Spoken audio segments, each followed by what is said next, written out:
One. Hey, I'm Ty. And I'm Joe. And you're listening to the 2B 2B Podcast.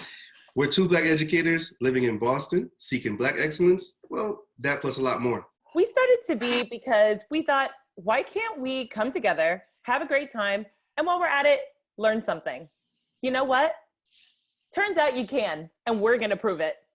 That's right. 2B stands for many things in our life, but a prominent one that guides our steps is our desire to be educated. No, we don't only mean with certificates and diplomas. We mean to be armed with the ability to critically think. Education is the means by which we propel ourselves forward. Together, we will take a deep dive beneath the surface of our passions, including race, equity, money, and ultimately how education sets so many aspects of our life in motion. Now let's get this started. And if you haven't done so already, follow us and subscribe at 2B Podcast on all social media platforms. Today's episode 2, is Metamorphosis, taking the curriculum to the cloud. So first and foremost, let's start off with bringing in some of our guests, and especially giving a big thanks and a shout out to Education for Excellence, hey. E for short. 2B Podcast is partnering with E4E because frankly, I think, aren't we all striving to be excellent educators, right? Indeed. And during these times, we're still trying to figure it out. And it really does take a full community effort. E4E from our last podcast was able to share with Andrea Campbell's team some of the notes that they took. And as a result, they are using it to shape a mental health resolution for the Boston City Council. Oh, that's big time. Ooh, small flex. A little bit, a little something. So every day in the month of May, E4E will be highlighting exemplary, Boston educators who are engaging the community, connecting with parents and community members, and all together empowering students to do great work. I like that. They'd like to know who you think they should put forth. So complete this survey. We're going to put the link in the chat to place your nomination. And E4E also strives to bring teacher voices to the forefront of educational activism. If you're interested in doing this work in the form of an op-ed, a video blog, or some other way, please complete the survey. Type yes in the chat box or email jrsateris, that's SETARTIS @e4e.org. And we will absolutely also put that in the chat. So let's get started. And before we dive all the way in, I want to take a moment to get us ready to be mentally engaged.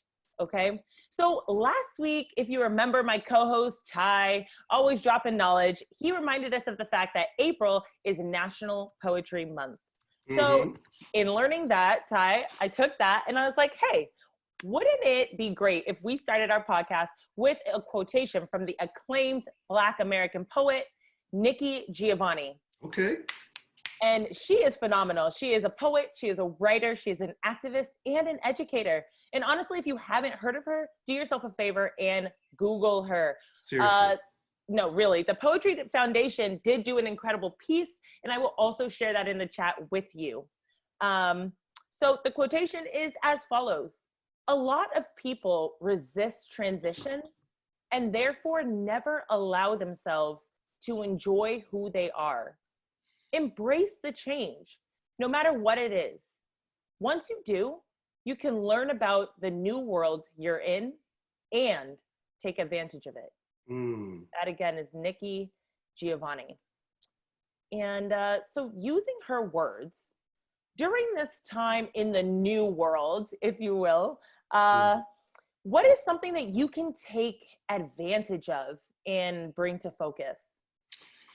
You know, I thank Nikki Giovanni for providing those words, and Joe, to you for bringing them up, because what I really think I've tried to take advantage of is time. You know, I think we are always feeling like we don't have enough time, we're running out of time, we're short on time, and now, in some ways we have more time. Not that there's more than 24 hours, but there's more time. Some days actually feel that way. Some days it does. Some days it does. But it feels as if we have more control of the time that we have. For many of us that are privileged to work from home, you can wake up a little earlier. You can go to sleep a little later.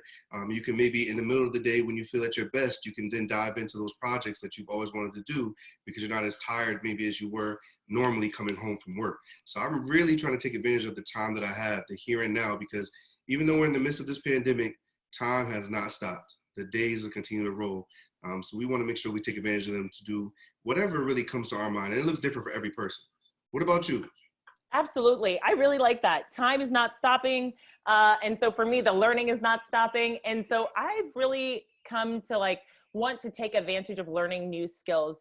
And whether that's a skill in my educational practice or whether that's a skill that I hope to take with me and use in different ways, I think that right now, I want to take advantage that this has put me in a new situation that I was not necessarily prepared for. And I'm kind of learning how to swim as I go. And I want to gain some new skills out of it. I want to see this as an opportunity to come out armed with new things to put in my toolbox in various forms. That sounds like you are really fully equipped. You're finding ways to take this time and use it in a positive manner. That's really what we're all trying to do, right? Absolutely. Absolutely. And with things to take advantage of, what are some of the things in this week about the transition that you feel like you are resisting? As a person or as an educator? Because I feel like I have two different answers to that. You know what? Why don't you give us a little bit of both? Give us some insight. Okay. Tell us how you really feel. So as an educator, I know the one thing I really tried to resist, and this partially comes from reading some blogs and some social media posts, and then also just surveying my students. I sent out a survey at the very beginning, back on March 17th, when my district, Boston Public Schools, went into this quarantine and started beginning that practice of social distancing. And then I've surveyed them again now 4 weeks down the road, and asked them, what has become difficult for them about this process. And many of them said, Mr. Eddie, some of our teachers are just giving out too many assignments, but more importantly, they're on too many different platforms. And that is something I've tried to resist. Is I know as educators, we love our tools, we love our resources, right? We like to dive into that toolbox, but now is not the time to try to pull out every single resource you ever wish you had an opportunity to use. So I've tried to limit myself to just 4. So that's one thing I'm resisting. So I'm hoping that that's helpful to my students because that's what they ask for, and I want to be here to listen to them. What about you as an educator? Share that. As an educator, I am resisting the urge to just email, are you doing it now? Are you doing it now? What about now? Do not spam students. Do not spam the students. We are all managing our time in different ways. Show you care. Do not spam students. That is also overwhelming, but I miss them. So I'm hey, want to talk? How are you? But are you doing your work? What about do you need help? Stop, chill. It's okay. You normally would only see them in your class max for an hour and a half. So, set those parameters. You would also run into them, but it's okay. Resist the urge to spam them. Yes. You care, but no spam. Relax. Just chill for a little bit. But what about as a person? How are you? How has this week been? How are you resisting things? How are you as a person?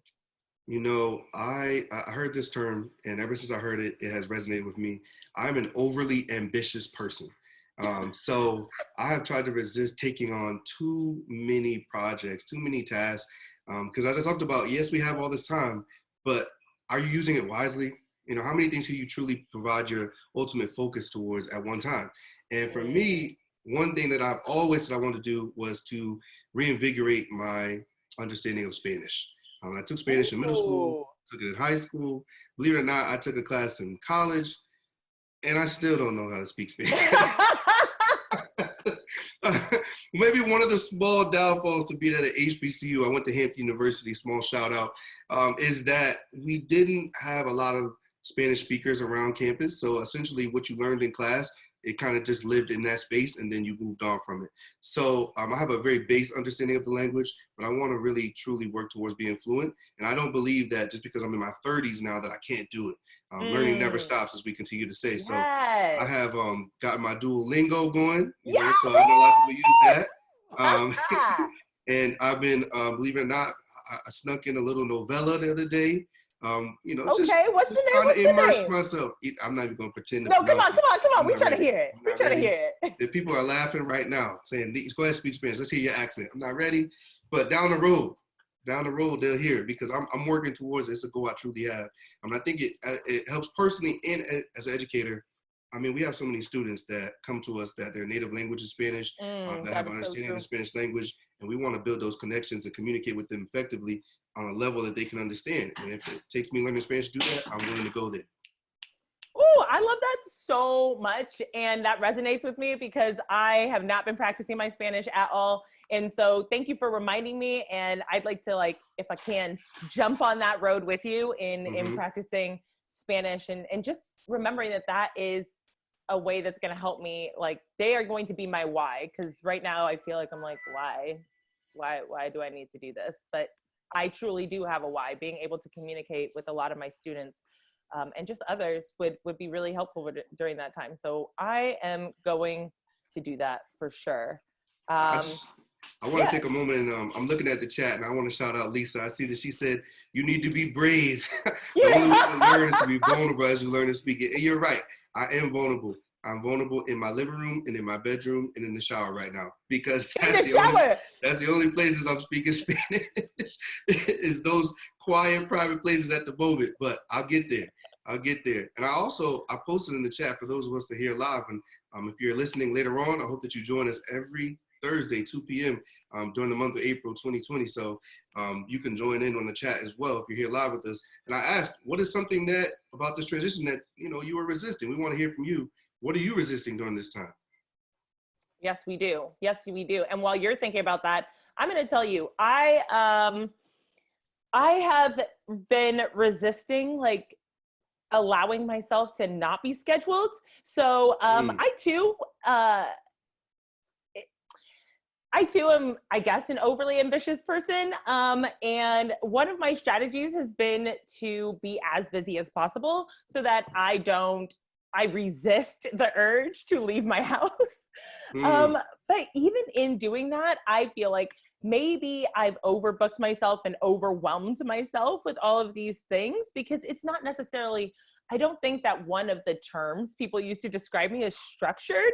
I don't think people look at me and say, oh, that Joe, structured. So, we are who we are, right? We are who we are. And so during this time where I'm bringing so much structure into my life, I think that I've been resisting my free form and the way that I truly am by nature. And so I think that maybe I need to actually stop that form of resistance and allow myself to just kind of stop resisting and just allow myself to be. Yes, it's important that you do these things. You do not need to put the exact minute to minute and set a timer on your phone. That's powerful. So that's the one. That's the big one for me. That touches on something we talked about offline is that, for each of us, how to be productive in this space looks different, right? And last week I even mentioned that working on your mental health, is that not productive, right? Is that not something that we should be doing as well? So for some people, really just taking time to think, meditate, practice mindfulness, that's them being productive. For others, it's taking up tasks and taking on projects. It really is a matter of what is best for you. And I think that we live in a culture sometimes, especially on social media, that you can get swept up into thinking that one way is better than the other and that you have to fall in line. And if you're not on this wave, then you're just not doing it, you're falling behind. And that's not the case. It really does matter what works best for you. Right. And the thing is, we need to actively work to not get swept up in that. We actively need to remember that what works for me may not work for you, and that is A-OK. Speaking of things working for other people, we want to address, and we're not going to spend that much time on this, but as educators in Massachusetts, as Right. Boston-based educators. 617-413. Yeah, right. 857. Okay. You know, we could not resist this bait. We took it. So MCAS, I'm just gonna drop the bomb. Oof. MCAS. So Talk about there, it. I've Talk said about it. it. I've said it. It's here. We are still on for MCAS. Like, it Right. is So here So right now. those who don't know, the MCAS is the Massachusetts Comprehensive Assessment System, essentially our statewide test that our students take throughout their K through 12 career, specifically the 10th grade test that is their determination for graduation. So Yes. if you don't pass in 10th grade, you do have more opportunities to take it in 11th and 12th. But there are still some students, some seniors specifically, that have not passed the test, that sort of their graduation is in the balance, quite possibly.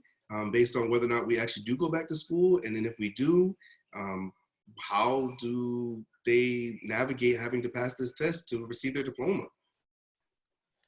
Exactly. Like, we have been out of school since March 17, and other schools have been out even before that. Right now, tentatively, we're going back in May. That would leave, well, one, some of those, when is ELA? Doesn't ELA take it in early May? So that's done. For the freshmen who take physics, my students, we take that in June. So we have a month to like, all right, learn something, come back. Like, how is that fair? And thinking about how there's been inconsistencies in what we are supposed to be even giving out in terms of work, in terms of how much we are like inconsistencies. That's a nice way to say it. Tell them how it really is. Go ahead. Tell them how you really feel. Well, I think what has occurred is that our school leaders have been put in a very precarious situation because, you know, obviously we're all trying to be flexible during this time. This pandemic, the coronavirus and the outbreak really came upon all of us very quickly. Even those of us who were informed about it didn't see the spread happening this fast. And so rapid decision-making has had to occur. However, because there is not enough guidance from the top down, I'm talking from district level, state level, nationwide, our president even, because there's not enough guidance and mandates being put down, it's sort of become that each school and each district have had to make their own decisions based on what they think is best for their students. And in that case, it doesn't provide any sense of consistency across the board. And that doesn't bode well for a statewide test. So, you know, I'm from Springfield, Massachusetts, even though I work in Roxbury, Massachusetts right now. And so I'm in close communication with a few educators from Springfield, and they're telling me that, you know, what their principals have rolled out is vastly different than what mine has suggested. And when we speak to other educators in Boston, sort of the same thing. And you recognize that, wait a minute, none of us seem to be working off the same scripts. And if that's the case, we know that then our students are struggling to grasp onto what it is that they are expected to do. What has been your experience, Joe? No, I feel that same way. And as an MCAS subject, my kids ask me every office hour. Somebody asks, like, so are we taking MCAS? So are we taking MCAS? And it is like, I think it's anxiety provoking. Like, I really, truly do. I've just told them that we're going to relay information as we get it. And some of my students have even been like, but other states don't have to, because there are about 20 states that have already said, hey, we're doing away with these tests this year because it's just not equitable. This is not something that we saw coming, and this should not then affect the students long term. So it's done. This is not their problem. This is not their fault. They shouldn't be penalized for it. And I find myself in agreement with that line of thinking, specifically in regards to our seniors, because, well, the students who are not seniors will have the chance to take the test later. But should our students really not be able to graduate because of this? So I think that's my lingering question, and I am urging Commissioner Riley to please cancel MCAS. And there are petitions you can call, so please call. please call. And I think that for me personally, that is the wave. That is my move of action. That is what I am doing. So I hope that you will join us in like being equitable and canceling MCAS. Right. I mean, frankly, it's just not equitable. And that's why I'm happy to have this partnership with E4E, with Education for Excellence, because they're advocates for these type of things, right? And I see that Savannah put in the chat, hashtag cancel the test, because it does need to be canceled. It's just not equitable. We still have students, we talked about last podcast, we've talked about offline and with some of our constituents, we have students that don't have internet access, that don't have computers, that don't have are not living in a situation where it's conducive to their learning. So ultimately, this prolonged closure of schools is really creating significant gaps in learning. And that's going to be shown on the test. I mean, there's no way around it. When we have this many weeks off, students out of the structure of their normal learning environment, there's no way that you can count these test results as anything but just practice. I mean, I don't know what else to call it. It is just simply practice. At this point, they might as well just email the test out and say, hey, just take this for ha-has and don't even put your name on. Why don't you practice your Googling abilities? Like right. Cancel the test. And I urge anybody listening to this, reach out to us, reach out to Education for Excellence, reach out to state leaders, send a letter, call, and make sure they hear your voice, especially parents, because we need you to advocate for your students, because it's just not fair. There's no way around it. It's not fair to have these expectations. And it's not just for the seniors, right? We talk about taking it in 10th grade, in the years previous to that these students shouldn't be held to these standards, because we know that these scores have implications on the classes that they're put into, the schools that they're able to apply to, all kind of implications. So right. And funding, and our funding should not be affected by this.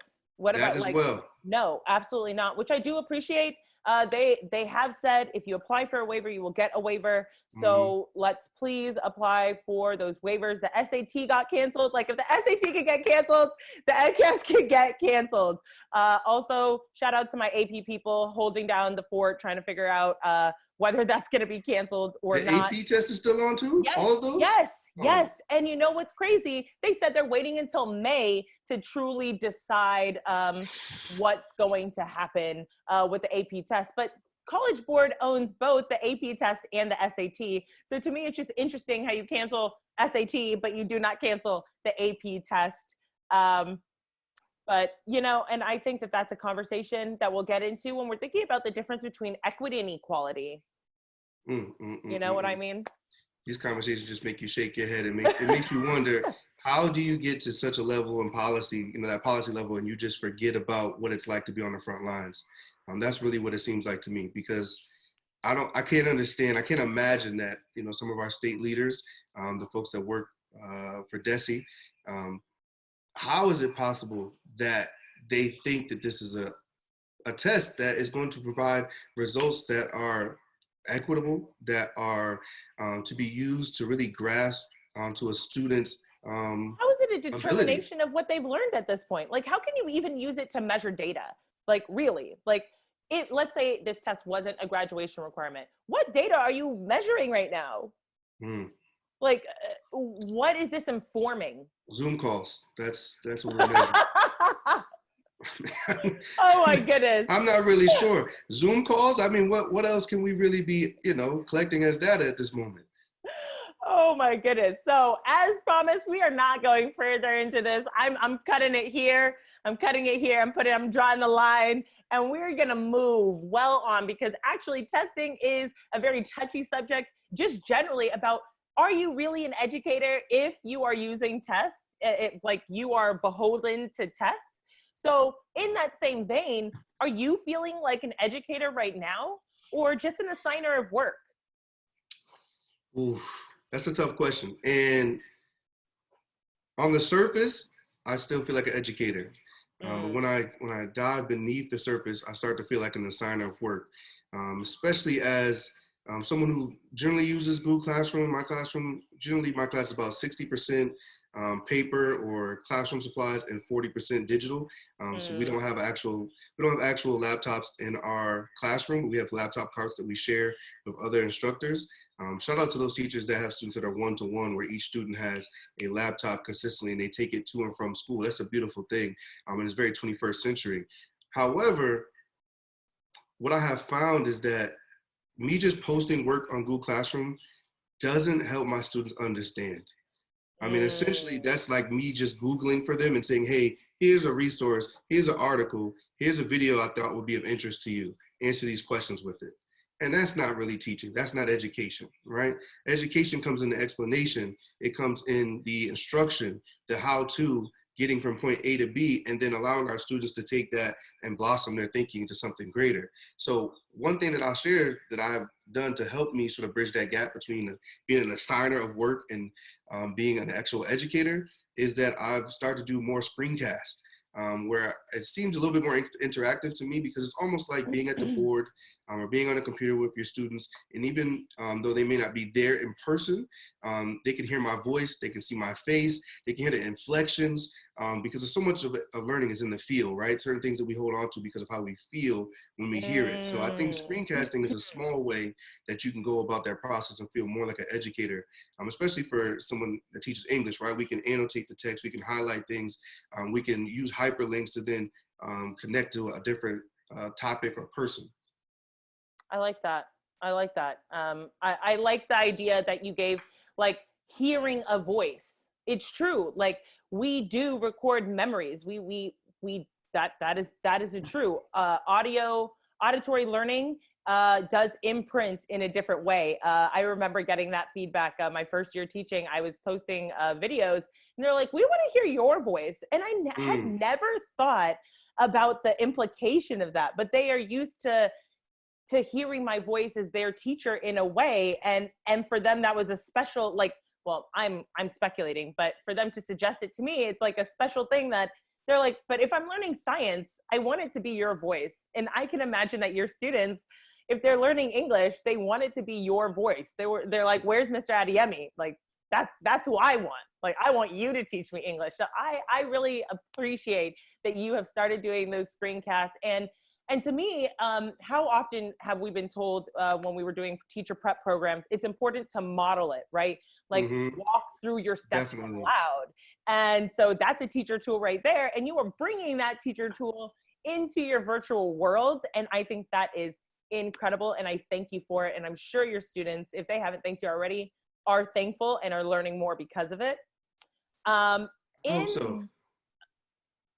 not gonna lie, today in my CPT video, I was like, so I've been doing some things and nobody's told me if it's working or not, but they also haven't said it's not working. So I'm gonna go with it's a positive then.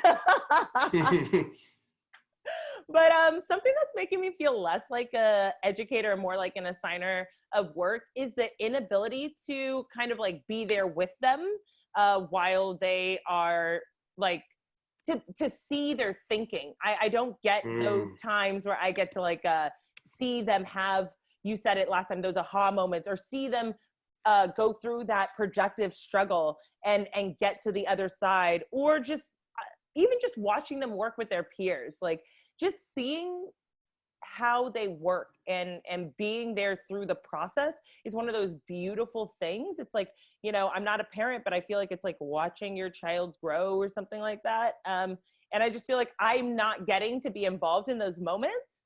And that makes me feel like I'm not as much of an educator. And it's just like, oh, here's the work. Oh, you did it. Good.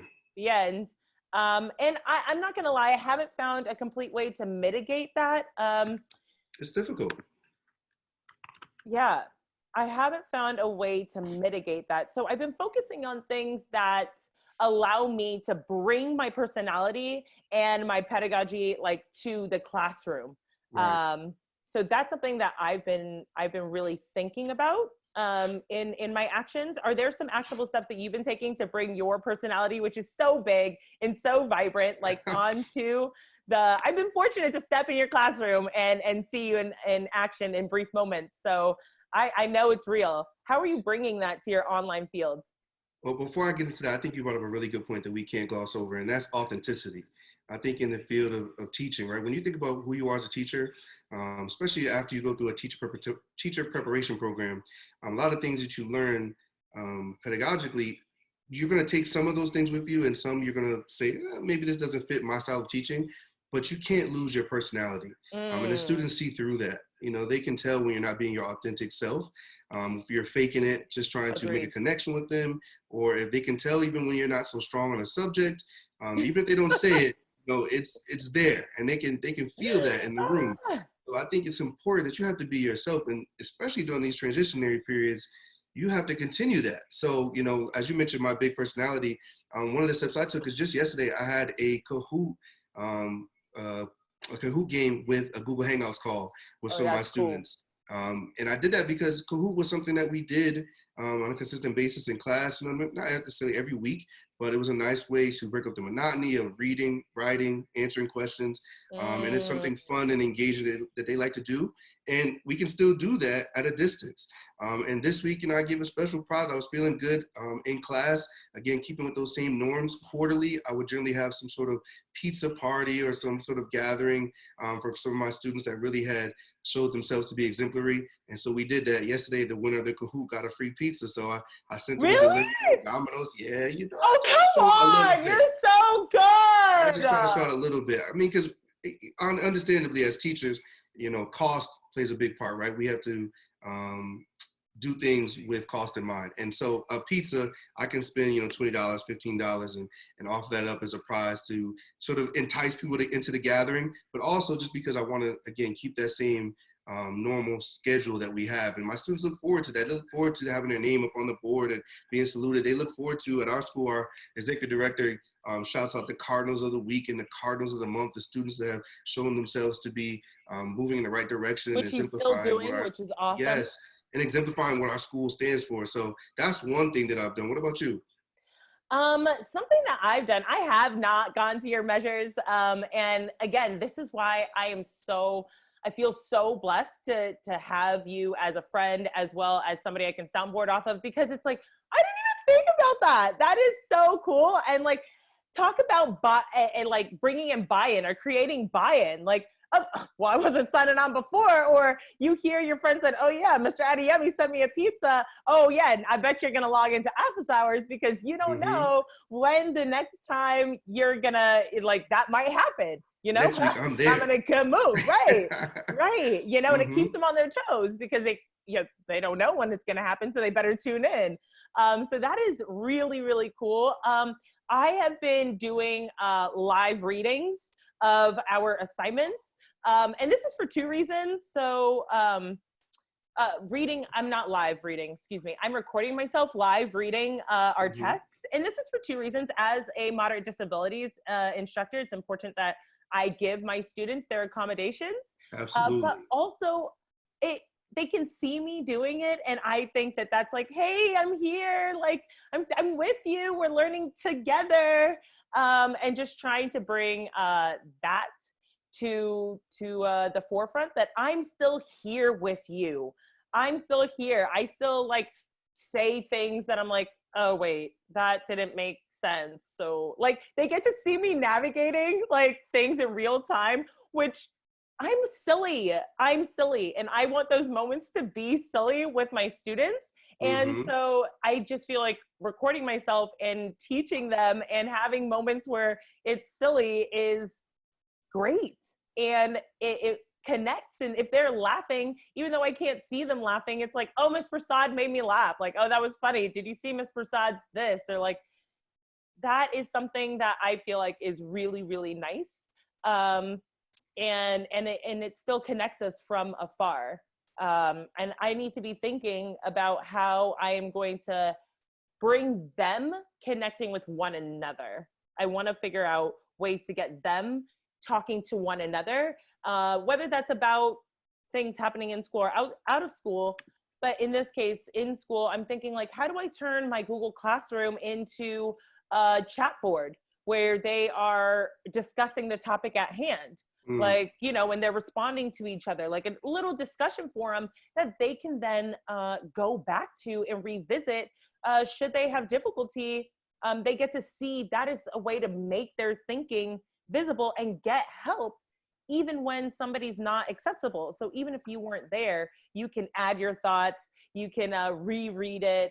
And sometimes, and this is this is something I got from a webinar, is like when you do that, they also in thinking and having to be metacognitive, they are focusing on what it is they're trying to say, and therefore getting a better grasp of it themselves.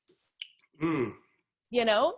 So sometimes they even answer their own questions in having to form a response, or forming like, how do I ask this question in a way that even makes sense so people understand? While they're thinking about that, they're also like, oh, well, I guess there's this as an answer. I guess there's also the, oh, is this right?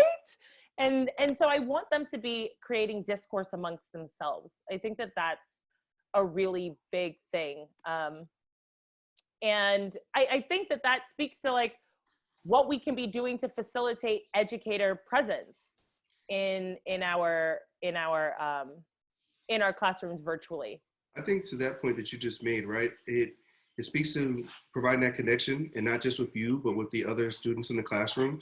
But it also speaks to, you know, that foundational teaching practice of I do, we do, you do, right? And I think when you're separating the assigner of work from the educator, the assigner of work is just you do.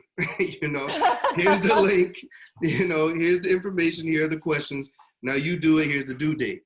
And that doesn't really feel like, there's no connection to that, for one.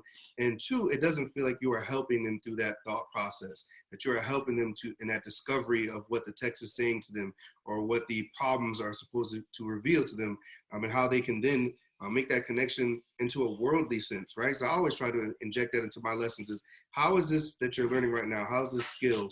How is what we're practicing going to help you somewhere down the road, whether it be in another grade or in college or in life in general? Yes, and I because really that's think always their question. How is this relevant? When am I going to use this? I know I felt that way in high like, school. oh my goodness. Especially in math class, you know, no shade to the math teachers. But I'm just saying, I said, what? X, Y, M, Z, D? When am I? Oh, no. Oh, no, baby. I-N-D-E-P-E-N-D-E-N-D-D. Oh, no. I said, I'm going to go right to English, okay? Oh, no. Oh, no. I'm sorry. Do not look back. And did not look back. I want to take a quick moment to share this with you. This, if you can all take a moment to click our copy and paste that link into your taskbar. I just want to take a moment to shout out one of our teachers from Madison Park Technical Vocational High School. That is his syllabus, okay? And I was just blown away by it, okay? And the reason I'm bringing this up is because he wants his kids to be engaged, and he's bringing the structure. He is looking to bring the structure that he had in classroom online. Because the truth is, the way that we are engaging our students right now is not the same as the way that we were engaging them before, right? Engaging them in distance is not the same as engaging them in social. Mm-hmm. Can you describe for us what his syllabus looks like? Like, what is it encompassing? Okay, so what the syllabus looks like is that each page has very pertinent and relevant information without being overloaded. So when I look at it, no, it's not wordy at all. So one, it's pulling. It pulls your eye to it. It says, hey, first and foremost, these are the expectations: respect, respond, adapt. And right there, I'm like, whoa, whoa, like adapt. For that to be an expectation, I think that is beautiful. And it shows that, hey, I understand that this is going to be different, but I believe in your capability to evolve. Isn't that a life skill, right? It is a life skill, yes. Adaptability is a life skill. Yes. I mean, we are all as professionals doing that right now. We are adapting how we work in the midst of this pandemic. So that's, again, that's making that text to world connection. Correct. That classroom to world connection. I applaud him for that. Correct. And then he goes on and says, hey, here are the topics we're going to cover. Just says it right there. Topics covered, chapter 11 and 12. And then he breaks down the chapter by section. Like chapter 11 is one slide, and here are the units. Chapter 12 is one slide, and here are the units. And then it says, hey, every day, here's what we're going to ask you to do. Expectations. Clear, concise expectations. Oh my goodness. He says it right there without question, you know where to go. Oh, and if for some reason you're not sure, by the way, every 2 weeks there's going to be a quiz. And here are your due dates. Here's what you need to know about grades. And if you need help, here it is. And those are all 3 different slides. It's all there. It's in simple, clear, concise language. And it is just excellent. Again, not something, oh, he has additional resources. And then this part made me feel good. He said, remember, most of the work can be completed on smartphones as well. Because what he did there, right, is 1, make you feel like, hey, I have a way to do my work no matter what. And 2, without being pushy and saying like, no excuses, gave them an actionable step. Like instead of saying, if you don't have a laptop, that's not an excuse, said, hey, if you have a phone, you can do this. I agree. And you know what it really speaks to is, we talked about it earlier about the different learning styles. So, the auditory learner, maybe they are the person that they connect with us providing a screencast and hearing our voices as we work through the work. And I see that we have it up on the screen now too, for those of us who are here in the webinar, that you can see it live right in front of you. It is so visual. I saw someone in the chat put that. And I think those visual images help to explain what the lessons are going to be without having to be so wordy. And even as an English teacher, I understand that sometimes less is more. And as a life lesson, right? Sometimes we don't know what we need until we don't have it. And then I think that to me leads into structure. So when we don't have structure, we recognize, we need it. So sometimes, it takes for someone else to present it for us, but for us to recognize that this is even an option or something that we missed out on. So I applaud Mr. Anand. This is fantastic. Absolutely fantastic. It makes me want to go back and revamp my syllabus. I mean, right? Because learning never stops. So I need to go back and revamp mine, because I put mine much more of a written sense with a few images. But this speaks to me, and I'm sure that some of my students it would also resonate with. Right. So my thing is, yes, we're going on April break, but then afterwards, why not have one of these to help them as we continue on? So we took a break, and now I'm revamping. I'm going to bring out the relaunch of here's what's happening through this week, and presumably if they make an announcement to extend what's happening after that as well. And I just think that this speaks to communication. What are some key things that you are doing to communicate with your students? The first and foremost thing is being consistent, right? You want to have consistency.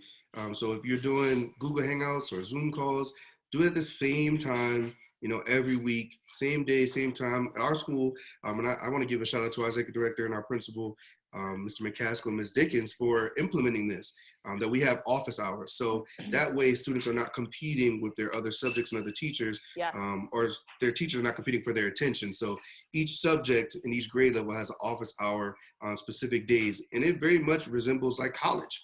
And I think that we're preparing our students for that next level of learning. So those of them who potentially want to go to college and will take that route, they'll be very familiar with that from this experience, because they've had online learning. So if you have hybrid courses, they will have had to deal with office hours. So when your professor says, come see me during my office hours, it reminds me of the movie 5 Heartbeats. I don't know if anybody out there has seen it, but there's a movie and a scene with Big Red, and he's holding someone over the balcony. I won't get too deep into it, but he says, my office hours are from 9 to 5.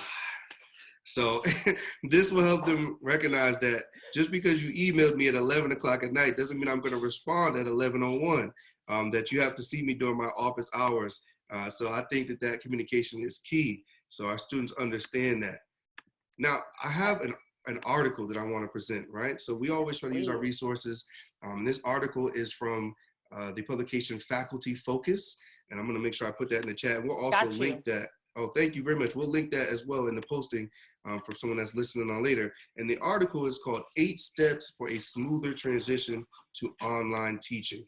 And I'm just going to highlight a few of them. So the first one, which I think is key, is be a learner, right? So this article is written by... Learning never stops. It's written by Dr. J.A. Miller. right? And he wrote this right in the midst of this pandemic. This was published on March 20th, 2020. And he says, you're used to being an expert, which we are, right? He says, but now you may be facing a situation where you aren't an expert. And for most of your students, taking all their classes fully online will be a new experience and is new for you as well. So don't be afraid to let your students know that you are learning with them.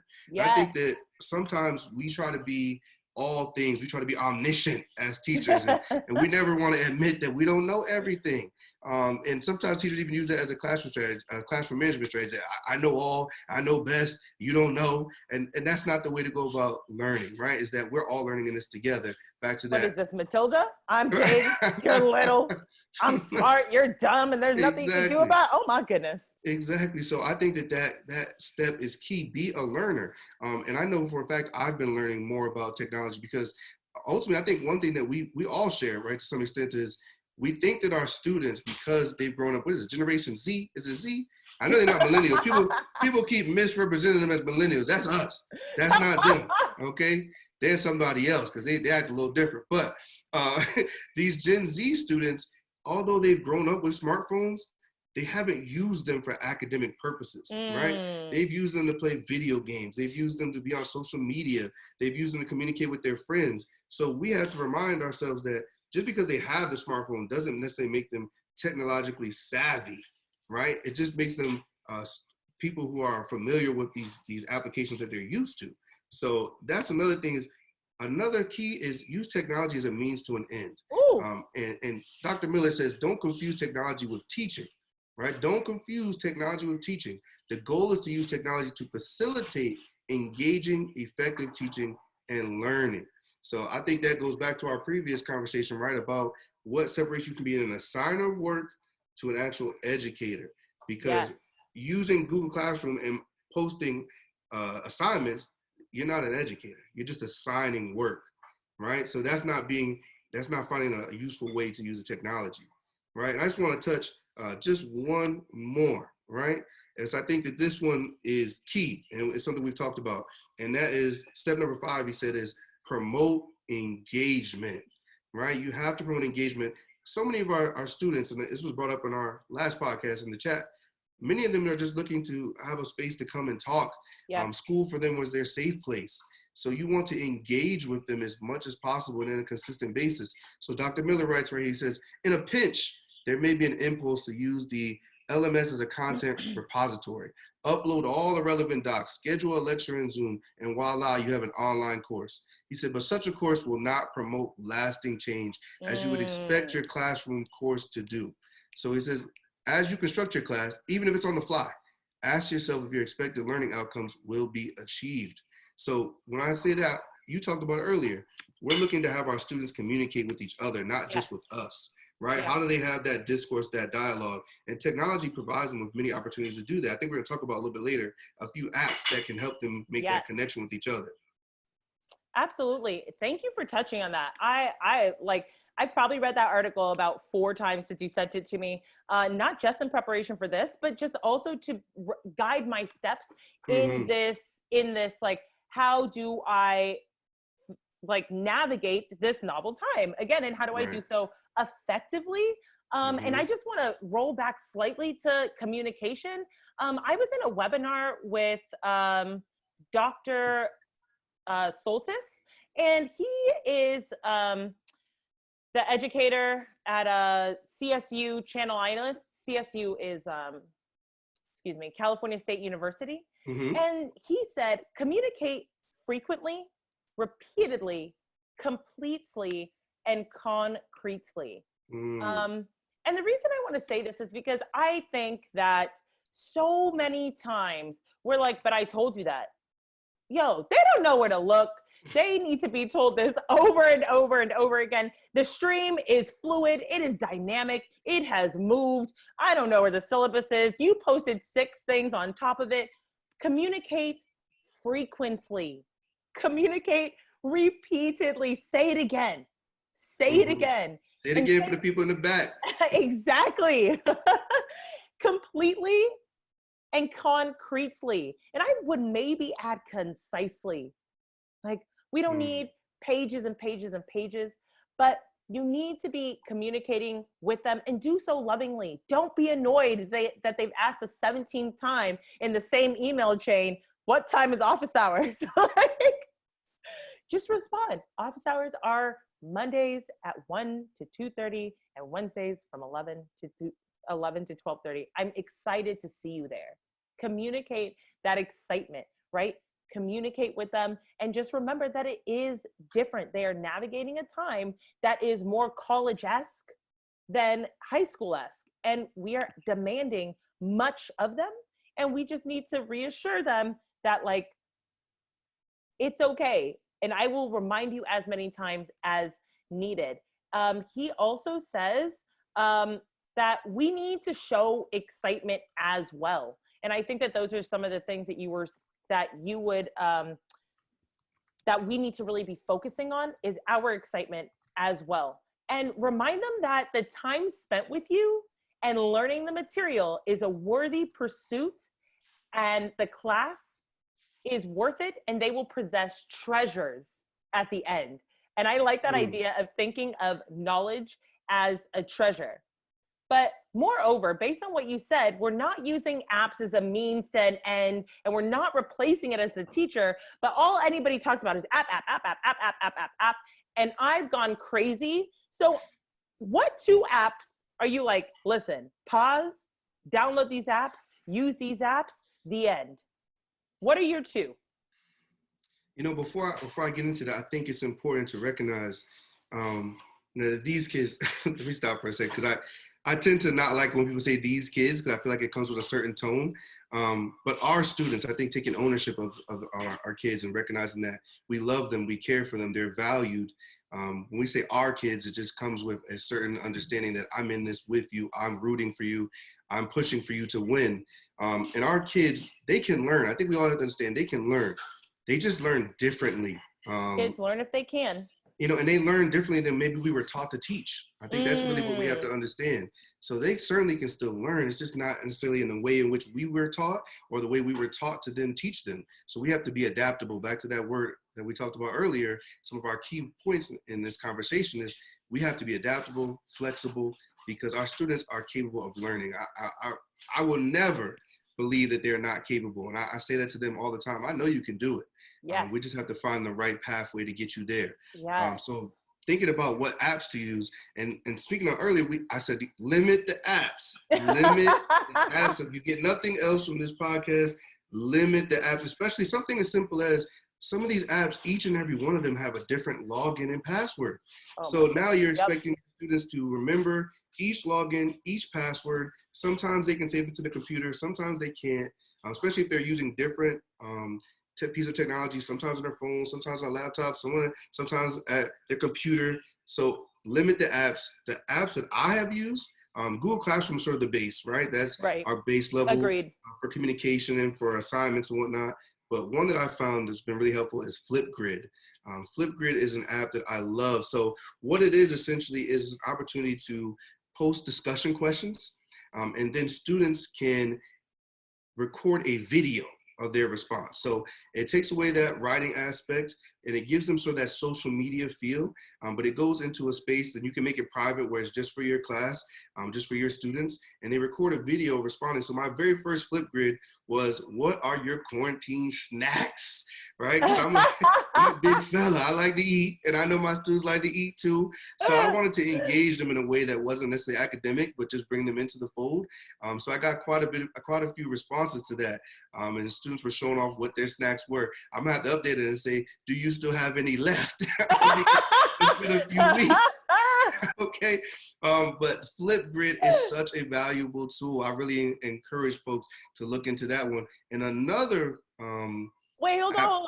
Okay. I also want to point out that Flipgrid is fun in that, like, you can also like dress yourself up and you can comment. It goes back in it to that, like, getting them interacting with one another. Like, you can comment on Flipgrid on the videos that you're seeing. So it's like, oh, you like hot Cheetos? I like hot Cheetos. Have you tried them with sour cream? Have you tried them with cream hot cheese? Sauce? Like, hot sauce? Yo, I love hot sauce. And then, oh my goodness, I'm not gonna lie. Hot sauce and then dipping in cream cheese is my whole childhood. Like, I love it.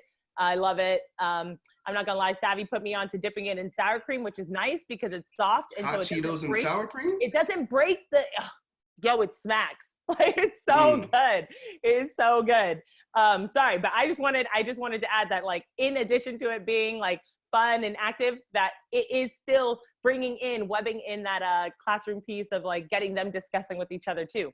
I think something we're gonna have to ask, our listeners is what are, maybe not what their quarantine snacks are, but what was the snack that they grew up on, right? Because I think about, I used to, I'm gonna sound so fat. I shouldn't even share this. There was no judgment here. Everybody type, no judgment time. I shouldn't even no share judgment this. time. No, tell him, no I judgment used time. to, Let him know. And if my mother listening, you didn't hear this, but listen, I used to get ice cream, like vanilla ice cream, chocolate chip cookie dough was my favorite, and then go to the corner store and get a honey bun, warm up the honey bun, and then stick it in the side of the ice cream bowl. And woo! If that doesn't set it off, a afternoon, 4 o'clock after school on the bed watching TV, watching a little Maury, okay? Little Maury, I'm done. A little Judge Joe Brown, man, I'm trying to tell you, that'll set it off. No, I'm not gonna lie, that just sounds bomb. That's like a heart attack waiting to happen. I'm not gonna do that now. No, but that sounds bomb. Like, I'm thinking, in my mind, I'm not gonna lie, I'm like, ooh, what I want to do now is I want to get the Ben & Jerry's pint, and I don't know if you've seen this hack. You cut it like you put it horizontal and you cut it along the sides like this, so you have individual circles, right? Okay. Then I'm trying to put 2 honey buns on the side of that and make myself a honey bun ice cream sandwich. Okay? Y'all heard me. I know y'all heard me. No. That sounded so good. I was like, wait, why is that only a childhood thing? I'm trying to bring that into my real life. Give it a little adult upgrade. I think our primary care physicians are calling in right now on line 1. You know what? My primary care physician called me today, said, we canceled your appointment. So you know what? In the meantime. Oh, no. I'm going to do what I want to do. My. Oh, my goodness. But you had a second one for us? Please tell us. Yes. So the second app that I would really suggest, and I like to brand it this way. I mean, they haven't given me any checks for saying this, but I mean, I'll shout it out, is Quizzes. So that's Quizzizz. And the way I like to brand it is, to me, it is the better version of Kahoot. So even though I played Kahoot yesterday because many of my students love Kahoot, Quizzes it's a free game, right? And you, just like the name suggests, a free gamified quizzes for every subject. And you can play in class, you can play at home. Basically, you pick an existing quiz or you create one, and then you can ask the questions so that they come up with memes. So that helps to encourage the engagement, because many of the students love to see the memes. And depending on if they get the answer right or wrong, a certain meme may pop up, SpongeBob, or some of the popular ones we've seen on social media. And then also Quizzes is a race. You can set it to be a race. So it not only is it about accuracy, but it's sometimes about speed. And you can change that setting depending on how you want it to go. And really what is great about Quizzes is that at the end of it, and this I can't stress as an educator enough, at the end of it, it gives you a report on which questions students struggled on. So if you give quizzes, let's say prior to maybe a little review, if we're thinking about a classroom setting, and then you are practicing for a test that's coming up, now you can go back and say, well, we struggled on questions 3, 4, 5. Let's go over these. Let's talk about them before the test to see what misconceptions were there and clear up those misnomers to figure out, okay, where was the thinking that went a little bit awry? That way we can get you on the right track. So that end report is invaluable because it really highlights for you what students did well and on what questions. And then again, it's just so much fun. And there's a little background music. And if you're the type of teacher that likes to give out prizes, you can do that as well. So it's really just a fun game. And I think to me, is just a little bit more interactive, a little bit more engaging than Kahoot. What about you, Joe? What is another app that you are using? So a big one for me, and actually, to be totally honest, I'm still engaging in this one right now. I'm still learning about it. Mm-hmm. But actually, Tyrell, you remember when we started that class together? It was engaging students online. And they were really focused on Twitter, but one that they kind of glossed over was HyperDocs. So I don't know if y'all have seen this, but this is the template page. So this is HyperDocs right here. And this is the template page. So when you go here, you can click on a template. And what happens is that it opens and you come to this page. You would make a copy. People, make a copy. Make a copy. And then what happens is when you make a copy, you have this whole template, and it's already here with, you can engage them. How are you going to engage them? How are they going to explore and go through the steps of the lesson? And then you can hyperlink things. So this one's not completed, but they have ones that you can go and you can use that are completed. So on the other side of this here, all of these are sample completed lessons. Now, let's say you're like, oh, are there some that that are already done for me? You can search the template. So what I like about this is in a Google Doc format, which is familiar to the kids, which is important. Familiarity matters. And you are hyperlinking them to other places. So instead of saying, click this link, then this, where they're like, and then you have to come back every time with, no, it's all in one place. You can assign the survey. You can put your whole lesson for the week right here. Assign days to it. Clear, concise, one place. It's concrete. And I'm like, whoa, this is awesome. It's taking, for me, familiarity to the next level. So the other one that I really like is Edpuzzle. So Edpuzzle is basically you take YouTube and then you make it better. You ever watch a YouTube video and you're like, oh, if only it had this part, it would be the perfect video. I'm always wish I could cut a part out. Oh, oh my goodness. See, exactly. Then you want Edpuzzle. You want Edpuzzle. You can cut it. Yep. You can cut it. You can, actually, I can link you to one that I was working on as well. You can cut it. You can record voiceovers. So sometimes in videos, they're using a language that is different than the language you may want to be using. So you can add a voice note like, oh, by the way, when they say this is what you've heard me say in a different way. You can add questions, checks for understanding within it. You can grade them. It is incredible. And it really just takes your YouTube to another level. Again, it is in a format that they understand. They will have to log in. It is a different login, and sometimes that can be a little tricky.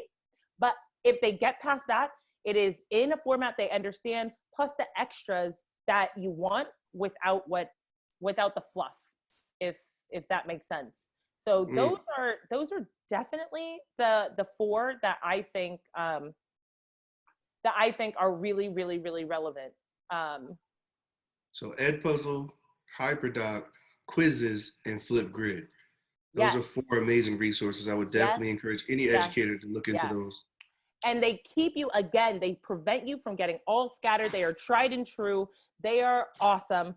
And as a result, they make your students feel really, really, really good. As always, we are going to try and shout out our educators. And in this moment, we are going to our to be heralded segment. If it's not Ty, then I am always with this other educator, Savvy. Savvy is my co-teacher. She is phenomenal. She is somebody I have had the privilege to work with for 3 years. And she is going to come on and she is going to share a little bit about something that has come about that she wants to shout out during this time. Do we have Sav on? Hey. Hi. Hey. Yay. How are you, you fabulous podcasters? I'm so proud of y'all. This is so wonderful. How are you? Oh, good. Tell us about yourself. Tell us a little bit. Hello everybody. My name is Savvy. Kids call me Miss LS. I have the privilege and honor of working with these two phenomenal educators at Madison Park Technical Vocational High School. I currently live in Roxbury, Massachusetts, and work there as well. That Excellent, is excellent. We're happy to have you. huge. Can you tell us a little bit about how you have been adapting your lessons to, fit this time that we are in? Whew, it's been so tough. And I do want to shout out so many teachers right now who had to transition from not being online, from like complete paper to being online. Like that, I can't even imagine how difficult that must be for so many educators. I know they're working so hard right now. So just In a shout out matter to of all. days too, right? Yes, Days. days. Happened so fast. I was lucky enough to one, co-teach with Miss Jo right here. But also we were lucky enough to have written a grant to have received laptops from day one of this year. And so we've been actually paperless since day one, and we're still struggling. So again, shout out to those teachers who had to make that full transition. I think the biggest thing that's really helped is making videos for kids. Like Joe said, it's nice for kids to see your face, see your smile, hear your voice, and just give them that vocal encouragement, which I think they need so much right now. They're doing so much typing. They're doing so much where they only see words. To hear voices is can't be understated. Right. And so as a result, what has been some of the feedback that you received as a result? Well, we have a wonderful young man in one of our 9th grade physics classes, and he ended up leaving a comment for us that was so kind and so thoughtful. He ended up just shouting us out just in private, and he just wanted to say, hey, I know that y'all are working really hard, and it shows. And there are some teachers that aren't working as hard as you, and I just wanted to say that I appreciate you. And to hear that from, a 14, 15-year-old 9th grade student is just incredible, how resilient our students are. And not only resilient, but to take the time to write that to us was truly amazing. Absolutely. Absolutely. And I think that goes back to what Ty was saying, is that our students want to learn. They do want to learn. And if we make it so that they can access the material and understand their expectations, then they will do that. Unquestionably. I agree. Absolutely. Yeah. It's all about consistency, I think, Joe, you told me at one point that, it's so important for kids to have a sense of normalcy right now. And school can be that, even though it's virtual. School can be that sense of normalcy and that root, that place where they can go to remember who they are and what's going on right now. Thank you so much for sharing that with us, Savvy. We really, really appreciate you coming on and giving them that shout out and just reminding us all about the joy and our why, and reminding us why we do this work every single day. Thanks for having me. Absolutely. For sure. Thank you.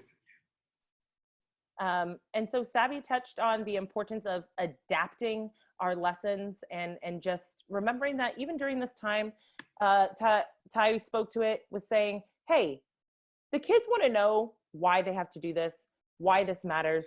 There are plenty of ways to make it so this work matters, that this work ties into the times that we are in. You can make your work relevant no matter what the circumstance. And Ty, just briefly before we close out, will you please tell people the cool things that you're specifically doing in English? It warms my heart every time. I just want to show you off.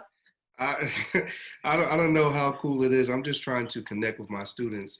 And I heard this somewhere, and I wish I could give credit to the person that said it, but I just really believe it. When I heard it, I felt it.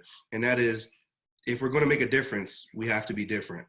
I mean, that's just really it. If we're going to make a difference, we have to be different. So some of the things that I think Savannah touched on is video. You know, I want to make videos more than I want to post words. So I think that's something that, as all of us as educators, we can take away from this time, is the encouragement of using videos that brings us in the 21st century. It also helps because students can then replay it, and they're more apt to do that than maybe reread something. We know our students, as much as we love them, they're not necessarily always comfortable with rereading things. So making videos is one. The other thing that I would say that I try to do is I have social media accounts. So I went live yesterday on Instagram with my students. So I have an Instagram page specifically just for the students. So I went live on Instagram, and I mentioned it last week. I have a TikTok. I still haven't made any TikToks. Oh, I was like, come on, Mr. A, don't play. But I have someone that said they would help me understand the editing. So I told you, we are all learners, right? I'm learning because I haven't figured out and mastered TikTok yet. But I think social media is a great and powerful tool, especially when you talk about engaging with your students, because you can go live with them, because you can speak with them and post things that you think may be interesting to them, that they can take note of, and they can do it on their own time. And I think that that's a way of really connecting with them. Thank you for that. Thank you so much. So we're closing, but before we do that, I want to take a moment to be real. I want to take a moment to acknowledge, again, not just the essential employees. Thank you so much for that. I want to acknowledge the people who are getting cut from jobs and are being furloughed.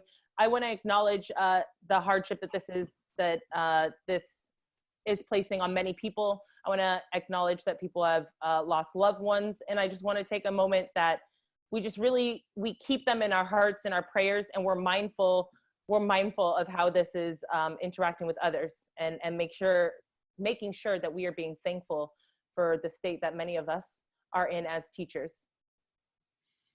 Absolutely. I mean, a major shout out, I know, for my wife and I, to the delivery workers, everyone that's delivering UPS, FedEx, USPS, Grubhub, you know, the list goes on. Anybody that's delivering packages or food right now, we really truly appreciate you, because you're putting your life on the line.